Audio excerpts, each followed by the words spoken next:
with a good friend of mine, Dr. Daryl Gioffree from New York City. I'm at a conference together with him in Newport Beach and excited to hear a few things that he might want to share with us about keto, particularly as it relates to inflammation and acid in the body. And before we go into that, I'd like to say, just give you a little background about Dr. Daryl. Dr. Daryl is a keto and alkaline diet expert. He is a nutritionist to celebrities. He's been featured many times on the TV show with Kelly and Ryan. He's also been featured in publications, the Cosmopolitan and People magazine, and on the cover of Women's World. Wow, And, what an intro. And also I saw him recently on Jonathan Otto's docuseries called The Natural Medicine Secrets. And also, you're an author, so wrote a book called Get Off Your Acid. It is a 7-step, 7-day guide to healing inflammation in your body and losing weight and regaining and restoring health and energy. So, lots of stuff you do. I'm impressed. You're amazing. And I only you know that better than I do. I only listed part of them. I mean, there's so many things. Thank you. But so I just want to let our viewers know that you've been in the arena. You know what you're doing. You know what you're talking about. A lot of people respect and come to you, and you are really an expert in your field, and I wanted to impress that because it's so important when we can talk with people like yourself who really understand and know how to help people. So I also know, your words not mine, that you're a former sugar addict. Oh yeah. And so to me that means that you even better understand the role of inflammation in the body. And so when Dr. Andrew and I work with people and they want to do a ketogenic diet, one of the first questions that they ask is, wait, I hear so much about keto, isn't it inflammatory? So how would you answer that question to people who want to try that diet? Yeah, I think there's a dirty way to do keto and there's a clean way to do it. And when you talk about sugar is one of the most inflammatory toxins, because sugar is a toxin, especially fructose, which is literally 30 times more glycating to your body than glucose, literally just causes plaquing in the brain. But sugar is highly inflammatory to the body. Sugar spikes insulin. It's been proven that the more insulin we dump into our blood in a lifetime, you die earlier. So the key to living healthy is keeping the insulin levels low. And when you look at the ketogenic diet, when you do keto the right way, that's exactly what it's doing. Because if you look at all the calories in the body, we have about 160,000 calories that we can use for energy. Well, of those 160,000 calories, how much is actually stored as sugar? How much is stored as fat? 95% are stored as fat. When we look at kind of the American diet, which we all know is the SAD diet, the standard American diet, people are literally dumping sugar everywhere. You know, it's coming from the food, it's coming from stress, it's coming from eating too much protein, and that becomes a highly big issue because now we're eating sugar, right? We're creating sugar, right? It's literally all around us. So what happens? We burn sugar. And when we burn sugar, we crave sugar. It becomes this vicious cycle. So literally we're tapping into the 5% of those calories, and we want to tap into the 95% of the calories. And I think one of the reasons why people crave sugar so much is because it's meant for fight or flight. 5% of the calories is such a small amount, it's meant for danger situations. You know, back in Paleolithic times, you see a saber-toothed tiger, let's run, let's get out of danger. But now we're living in this 24/7 chronic stress. And when we have to acknowledge that we're all subjected to constant chronic low-level stresses, physical, emotional, and chemical all day, every day. And we're literally marinating in our own cortisol. So I think the key to this is the insulin levels. And if we're doing ketogenic diet the right way, we keep those insulin levels low. Now there's no sugar for fuel, so what does the body use? The cleaner source of energy, which is fat. And that's the key because the body always wants to burn up the sugar. We were talking about that today. You know, the brain is going to use the sugar first. Why? It wants to get rid of the sugar. So it's going to burn it up, it's going to get rid of it, and then it goes towards the more preferred source of energy, which is the actual fat.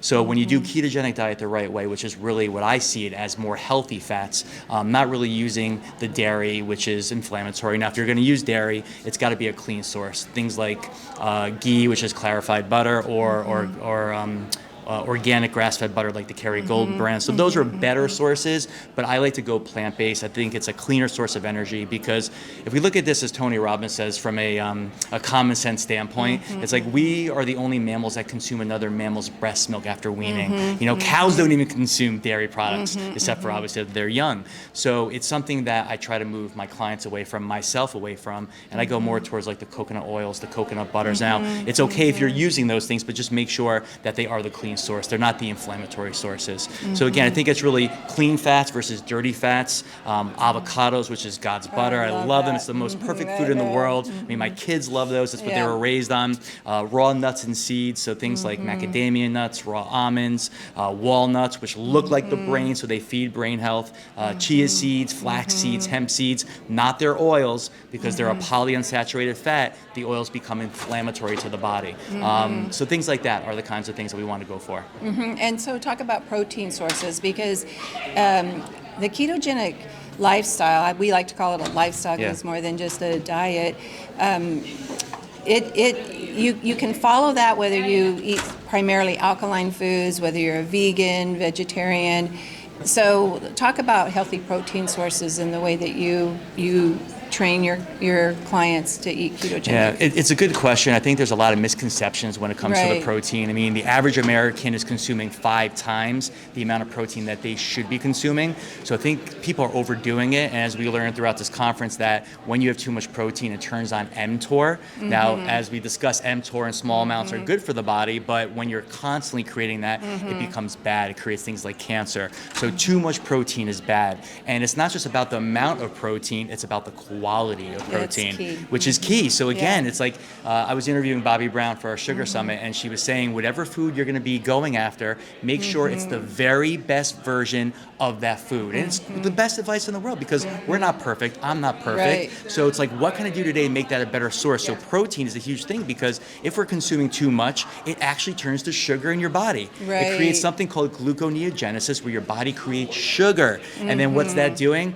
It's turning into inflammation. So there goes the vicious cycle. So moderate protein, not too much protein. I like to say no more than 15% of your daily caloric intake. And then you're looking at the quality. So, you know, ideally, I like to get mine from plant-based source. I do some wild-caught omega-3 fish, so things like salmon, trout, herring, anchovy, sardines. But again, make sure that it's wild caught, because they're literally putting pens in the Atlantic Ocean. They're feeding these fish with corn and soy and things like, I mean, I'm not going to get to all the frankenfish, I mean, because it literally is frankenfish. And what's the problem with that is that we're eating these things on a regular basis, and it's inflaming our bodies.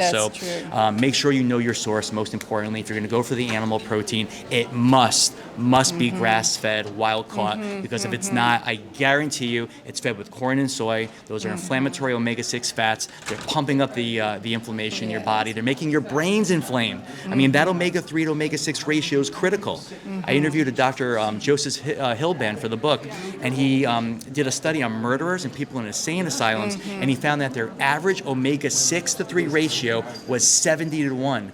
And the brain is 60% fat. And with all these inflammatory fats, it hijacks your brain. It takes your brain out. So again, we have to make sure that that ratio is under control, which I know you tested yours.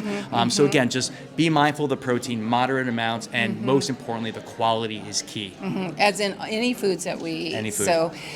So I so appreciate your time. And I heard you tell me just the other day you're coming out with your new book in March. So let's give the viewers the name of the book. Well, the book is Get Off Your Sugar. The book is actually going to come out January of 2021. But in March is exciting because it's the Get Off Your Sugar Summit. So it's going to be like the precursor to the book. And what we're doing is we have 45 of the top health experts in the world, including people like Dr.